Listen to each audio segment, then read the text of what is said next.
দেশের প্রয়াত প্রধানমন্ত্রী ভারতরত্ন অটল বিহারী বাজপেয়ীর জন্মদিন উদযাপন করল বিজেপির ফটিকরায় মণ্ডল কমিটি। সোমবার ছিল দেশের প্রাক্তন প্রধানমন্ত্রী অটল বিহারী বাজপেয়ীর ৯৯তম জন্মদিন। প্রতি বছরই গোটা দেশে এই দিনটিকে নানান অনুষ্ঠানের মধ্য দিয়ে পালন করে বিজেপি। ব্যতিক্রম নয় এবারও। দেশের প্রাক্তন প্রধানমন্ত্রীর জন্মদিন উপলক্ষে ত্রিপুরার বিভিন্ন জায়গার সাথে ৫৯ জেলার ফটিকরায় বিধানসভায়ও বিজেপির উদ্যোগে হয় বিভিন্ন কর্মসূচি। এদিন গোকুলনগর বাজারে দলীয় কার্যকর্তাদের নিয়ে এক অনুষ্ঠানের মধ্য দিয়ে প্রাক্তন প্রধানমন্ত্রীর জন্মদিন পালন করে বিজেপির ফটিকরায় মণ্ডল কমিটি। উপস্থিত ছিলেন রাজ্য মন্ত্রিসভার সদস্য তথা ফটিকরায়ের বিধায়ক সুধাংশু দাস, ঊনকোটি জেলা পরিষদের সভাধিপতি অমলেন্দু দাস, কুমারঘাট পঞ্চায়েত সমিতির চেয়ারপারসন সুপর্ণা দাস, দলের ফটিকরায় মণ্ডল সভাপতি নীলকান্ত সিনহা সহ অন্যান্যরা।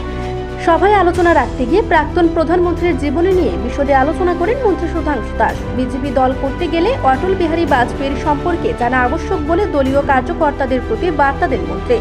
এছাড়াও এদিন প্রাক্তন প্রধানমন্ত্রীর জন্মদিন উপলক্ষে ফটিকরায় হাসপাতালে মন্ত্রীর উপস্থিতিতে রোগী এবং স্বাস্থ্যকর্মীদের মধ্যে ফল মিষ্টি বিতরণ করে বিজেপির স্থানীয় মণ্ডল কমিটি।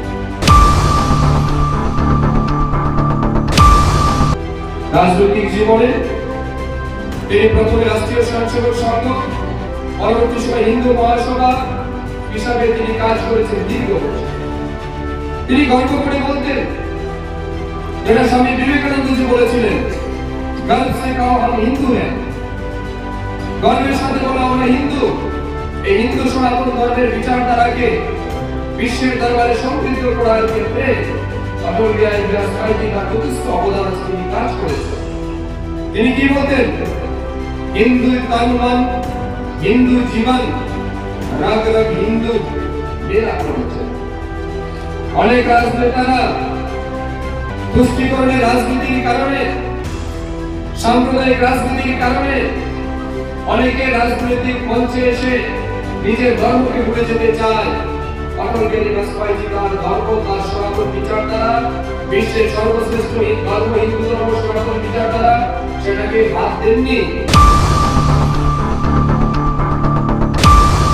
কুমারঘাট প্রতিনিধি রিপোর্ট, এশিয়ান টাইমস।